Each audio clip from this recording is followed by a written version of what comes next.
নমস্কার, কেমন আছেন সবাই? বসুন্ধরা ব্লগের নতুন একটি ভিডিওতে আপনাদের সকলকে স্বাগত জানাই। আর আজকে হচ্ছে মঙ্গলবার। বেশ কিছুদিন হলো ভিডিও করা হয়নি, সেই বিয়ে বাড়িতে যা লাস্ট ভিডিও করেছি, তো সেগুলো এখনও এডিট করাও হয়নি, সমস্ত কিছু আপনাদের সাথে শেয়ার করাও হয়নি। আস্তে আস্তে ওগুলো এডিট করে শেয়ার করব। ওইদিকে দেখুন পুচকিটা জল গড়াচ্ছে, জলটা ওকেই মানে বোতলে ভর্তি করতে হবে। এদিকে আয়, হাসিটা দেখি তো, কি খাবি বলে হাসুরু? কথাটা ঠিক করে বল তাহলে। আইসক্রিম বলো, আইসক্রিম। আক্রিমটা কি? আক্রিমটা কি? আইসক্রিম। আক্রিম হাওড়ি। এঁচড় কাটার অনেক ঝক্কি রয়েছে, এই হাতে আঠা লেগে যাওয়ার ভয়, হেনা তেনা। সেই জন্য প্রথমে হাতে আমি ভালো করে ডলে ডলে একটু সরষের তেল মেখে নেব। সরষের তেলটা মেখে নিলে তাহলে দেখেছি হাতে আর আঠা আঠা লাগে না। ঠাকুমা বা মাকে এরকম করেই কাটতে দেখেছি, সেই রকম অনুযায়ী আমিও কাটছি। তো আমি এভাবেই কেটে থাকি, এতে করে কি হয় আমার হাতে কোনো দিনও আঠা লাগে না। তার উপরে তো ফ্রিজে ঢুকিয়ে দিয়েছিলাম, মানে এর আঠা মরে গিয়ে একেবারে সে অন্যরকম হয়ে গেছে। এদিকটাতে পেপারগুলো কীরকম জড়িয়ে গেছে দেখুন, এগুলো একটু চেঁচে চেঁচে বাদ দিয়ে দিতে হবে। আমাদের দুজনের জন্য অর্ধেকের এই যে কাটলাম, অর্ধেকের অর্ধেকটা হলেই হয়ে যায়। কিন্তু কথার বিষয় হচ্ছে, যেহেতু আমি 2 বেলার মতো করে রান্না করে নেবো, জানেন সন্ধেবেলাটা মেয়ে একেবারেই বসতে দেয় না রান্না করতে। ওর সাথে খেলতে হবে, তারপরে ওকে একটু পড়াশোনা করাতে, ওকে টিফিন করাতে, সমস্ত কিছু মিলিয়ে না বেশ একটু আমার দেরি হয়ে যায়। তাছাড়াও নিজের তো একটু ভিডিও এডিটের কাজকর্মগুলো থাকেই। দুপুরবেলা আর কতটুকু করব বলুন, ও ঘুমিয়ে গেলে বা রাত্রিবেলা আর শরীর টানে না, মানে ও ঘুমিয়ে যাওয়ার পরে নিজেদেরও যেন ঘুম পেয়ে যায় আর শরীরটা যেন টানে না। সেই জন্য আর শরীরকে কষ্ট দিই না বা রাত্রি জেগে জেগে ভিডিও এডিট করি না।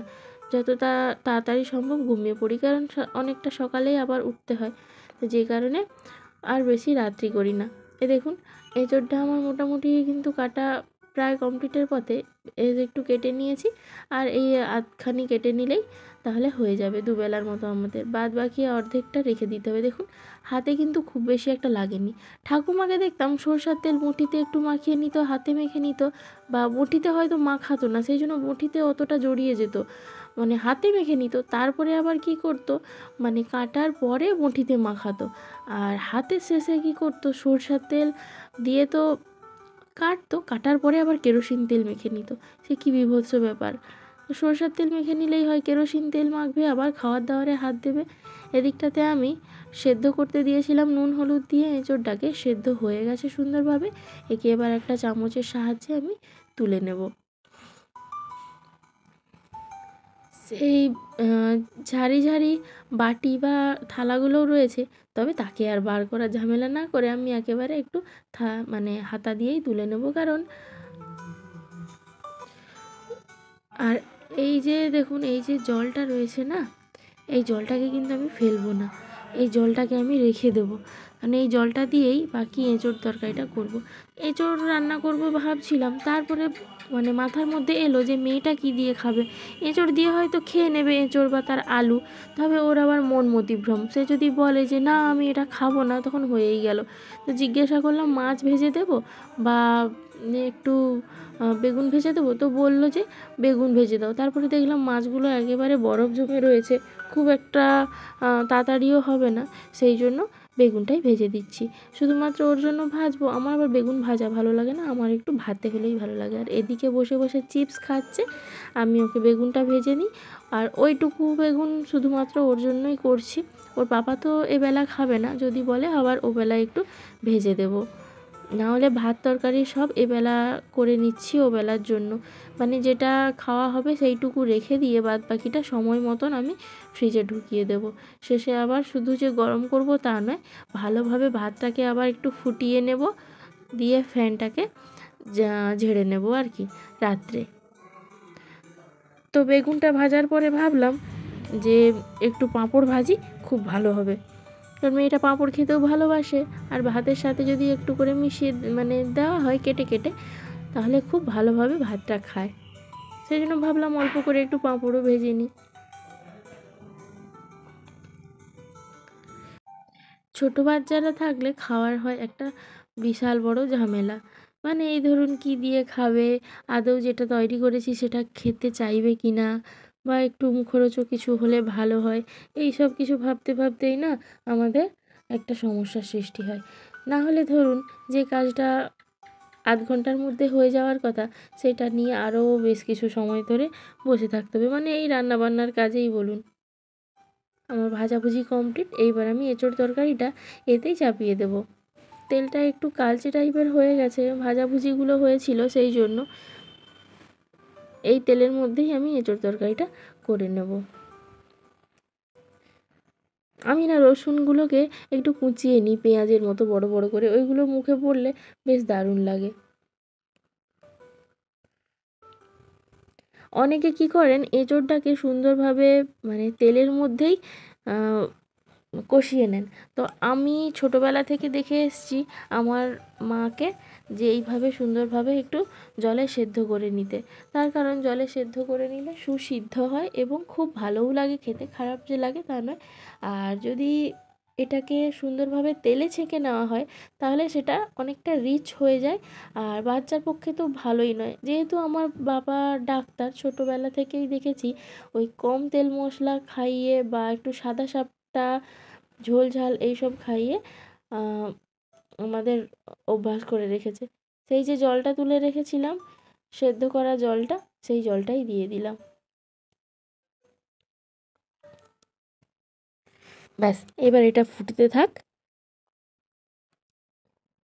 পাঁপড়গুলোকে একটা জারের মধ্যে সংরক্ষণ করে নেব, তার কারণ মেয়ে শুধু একা খাবে না, মেয়ের পাপা এলে তার পাপাকে সে দেবে। এখন এই জারটাকে সে লুকিয়ে রাখবে, পাঁপড়গুলো ভরা হয়ে গেলে জারটাকে সুন্দরভাবে সে লুকিয়ে রাখবে। তারপরে তার পাপা এলে সে যেখানে লুকিয়ে রেখেছে সেখান থেকে আস্তে আস্তে করে বের করবে আর একটু একটু করে দেবে। সবই দিয়ে দেবে পাপাকে, নিজে না খেয়ে, তবু পাপাকে না দিয়ে সে খাবে না। ব্যাস, আমার ভরা হয়ে গেছে। আর এদিকে দেখুন তরকারিটাও হয়ে গেছে। একেবারেই সিম্পল করেছি, কোনো শুকনো লঙ্কার সেরকম কোনো পরশ নেই, শুধুমাত্র 3টে কাঁচা লঙ্কা দিয়ে দিয়েছি। কারণ আমার মেয়ে যেহেতু খাবে এটা দিয়েই, সেই জন্য আমি ঝাল একেবারেই খাই না। মেয়ের জন্য নিজেদের মুখের স্বাদ বা নিজেদের রুচিকে বদলাতে হয়েছে। আমরা প্রচণ্ড ঝাল খেতাম, তেল মশলা হয়তো খেতাম না, প্রচণ্ড ঝাল খেতাম। তবে মেয়ের জন্য তরকারির ঝালটা খাওয়া বন্ধ করে দিয়েছি, চাইলে কাঁচা লঙ্কা কেটে খাই। মেয়েকে স্নান করালাম, তারপরে হচ্ছে ভাবলাম যে জিনিসপত্রগুলো একটু তুলে নিই, তারপরে হচ্ছে গিয়ে ওকে খাওয়াবো। আর বেশ একটু বাতাসও দিচ্ছে আর রোদটাও ভালো মতো ছিল, তো সেই জন্য সমস্ত জিনিসপত্র একেবারে সুন্দরভাবে শুকনো হয়ে গেছে। সেই জন্য ভাবলাম যে একেবারে তুলে তুলে নিয়ে গিয়ে কাজ গুছিয়ে রেখে ওকে একটু খাওয়াবো। বেলাও বেশি হয়নি, এখন বাজে ওই 12টা 10-15 মতো। 12:30টার দিকে মেয়েকে রোজ খাওয়াই, তো সেই অনুযায়ী হাতে একটু সময়ও আছে, সেই জন্য ভাবলাম গুছিয়ে নিই। আর এখানে ছাদে যখন এলাম জিনিসপত্র তুলতে, একটা কথা আপনাদের সাথে শেয়ার করি। কথা বলতে, এখানে আমরা 4-5টা ফ্যামিলি ভাড়াতে থাকি। এবার যে যেরকম পারে করেছে, দড়ি টাঙিয়ে রেখেছে ছাদে।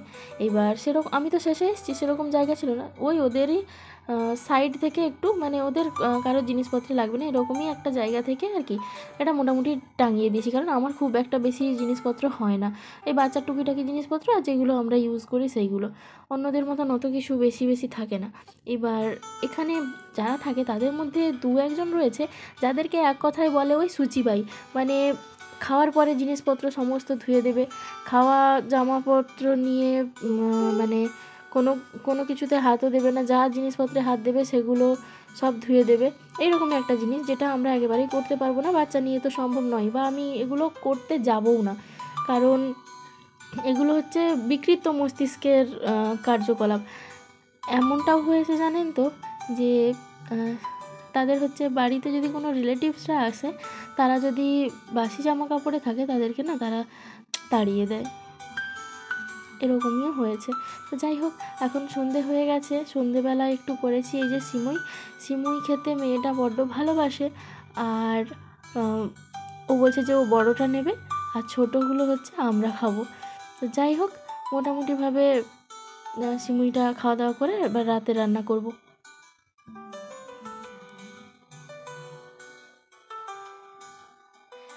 মেয়েটা তার বাবার ঠ্যাং ধরে সেই তখন থেকে ঝুলছে।